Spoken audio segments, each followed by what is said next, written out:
So remember our title here, Operating with Complex Numbers. That's always on the top. It helps you if you need to look for the Khan Academy videos. Just have the title. It's 1.3.1. Today, this is really all about how to deal with a negative within a root. Okay? You guys okay? Good. All right, so whenever we have a problem that has a root symbol and then a negative number, we're usually kind of lost with this. Because, remember, the root is saying that what number times itself gives me negative 4? Think about that. What number squared gives you negative 4? Does anything? In order to get a negative 4, we would need the negative 2 times a positive 2. Everybody agree with that? Yeah. So we aren't truly squaring that number because in order to get this negative 4, we'd have to multiply the same number by itself, upon itself. So whenever we've seen this before, we can't do it. There's no answer to that. We have to stop. So, this was 15th century, Girolamo Cardano. I first wrote this and realized that he's just thinking about himself.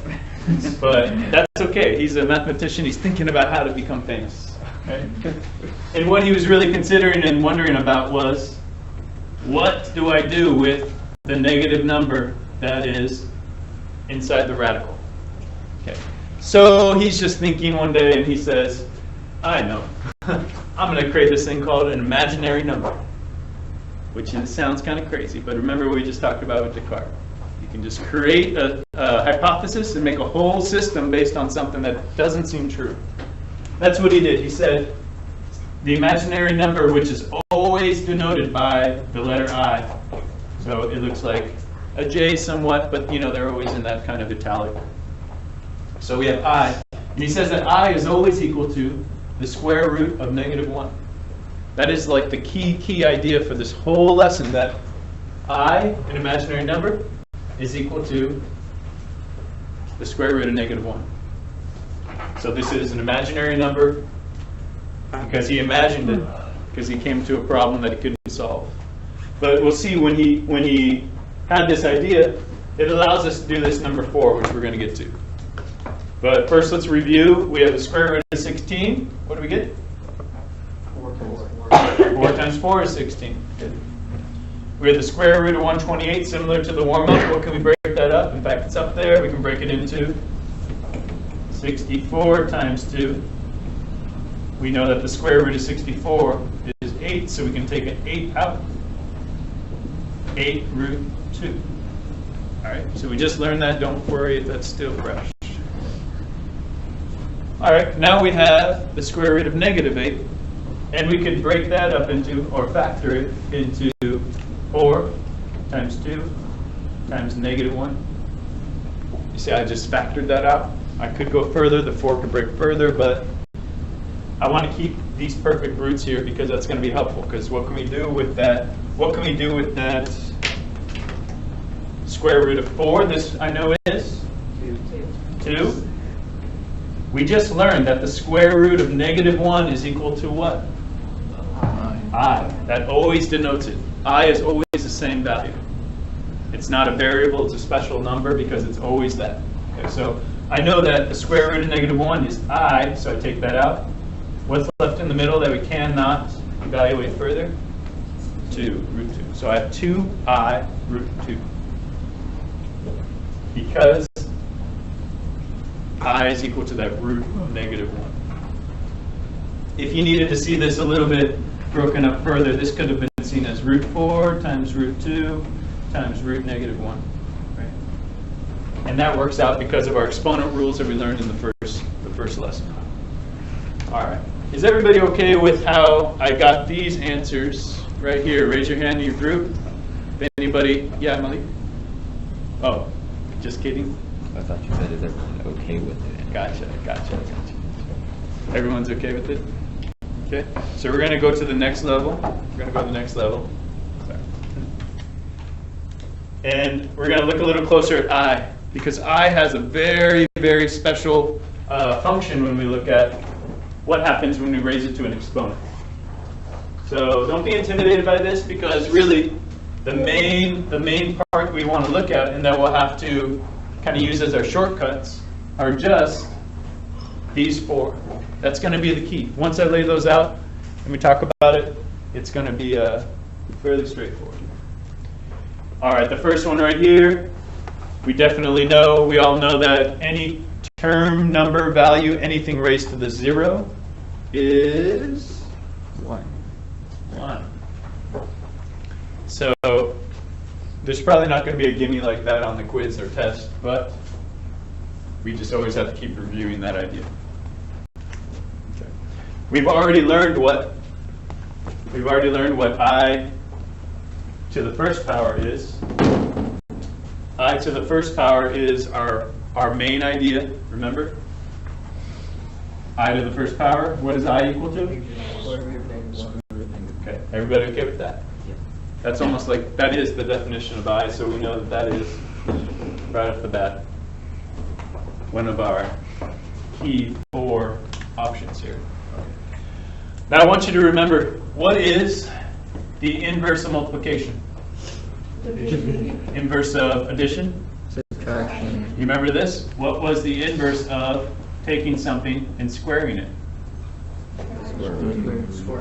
Square rooting it. You see, remember those are the opposite directions. So when I have I squared, I could take this -1, or root -1. I know that's equal to I. Right? We already know that. I'm just squaring it. So remember, when we square something that is square rooted, what do we end up with? What happens to this square and the square root? They cancel each other. Doesn't cancel everything, but what's going to be left over now that's canceled? -1. So these are the important ones. All right. Now, would everybody agree here that I to the third power is equal to I, not t, is equal to I squared times another I? Everybody agree with that? Because remember, think back. X to the third, we could say, oh, that's just x squared times x. We could say that's x times another x. Same thing. So if I'm looking at this and trying to just devise, this is another example where if you just remember this, you can remember and figure out all the others pretty straightforward, pretty easily. So I know that I squared times I is I to the third. I could take my value I've already done for I squared right here. And we have -1 times I,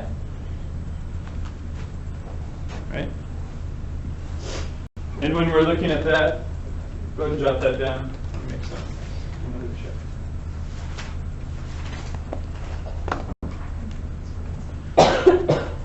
There's 2 ways we can write this, and they're both fine. We can say that this is equal to -I, or we could say, since we know I is this root -1, we could say that it's this longer version, negative root -1. Sometimes it's going to be helpful to see one or the other.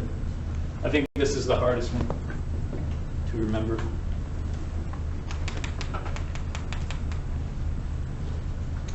Okay, now let's look at I to the 4th power, right? I to the 4th power, does everybody agree that this is just I squared times I squared? Right? Remember, when we multiply numbers with bases, identical bases, we're just going to add those exponents.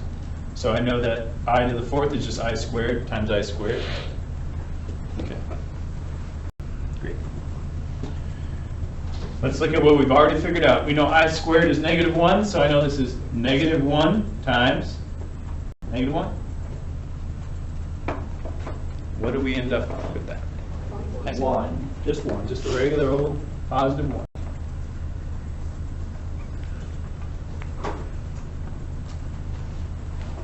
All right. Now the key to this, is really to see, and this is kind of like the shortcut to see this, but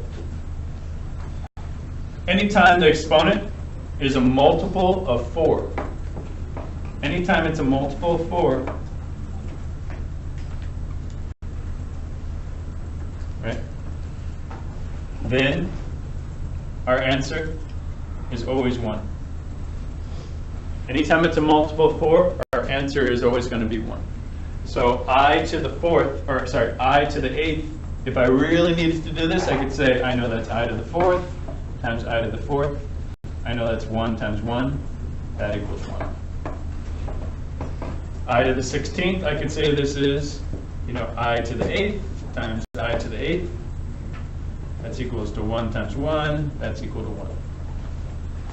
You see, so we're going to use this because what you'll see is, if I were to make this in a straight line, I to the 6th, I to the 7th, I to the 8th, I to the 9, let's do just a couple, I to the 11th, I to the 12th. I would know right off the bat that I to the 8th is equal to 1. I to the 12th equal to 1. And what's really weird about the number I is that it always repeats. It's always going to be root -1, then -1, then -I, then 1. And all the way through. So I know right off the bat, this is a special number. Let's put I to the 5th up here so we have it. Let's start here at a multiple of 4.